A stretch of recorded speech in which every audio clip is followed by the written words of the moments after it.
Hello বন্ধু, এই যে মিমি পড়াশোনা করছে এখন অন্ধকারে বৃষ্টির দিনে। কালকে রেমাল ঝড় হয়েছে, সকালবেলাতেও হয়েছে। মিমি এখন পড়াশোনা করছে, আপনারা দেখছেন তো সাপোর্ট করুন। এই যে লিখছে এখন, সকালবেলা পড়ে এসে। আর সারাদিনে তো আজকে বৃষ্টি, সারাদিন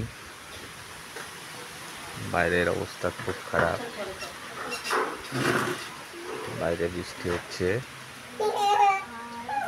আর এখানে সব রান্না বান্না খাবার তৈরি হচ্ছে সব, দেখতে পাচ্ছেন। তুমি সকালে পড়ে এসে এখন লেখা করছে।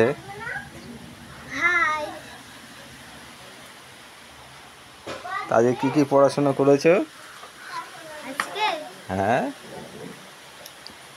আর কারেন্টটাও নেই আজ তো। সো গাইস, অন্ধকারেই ভিডিও করতে হচ্ছে আজ। তোমরা প্লিজ লাইক করে দেবেন।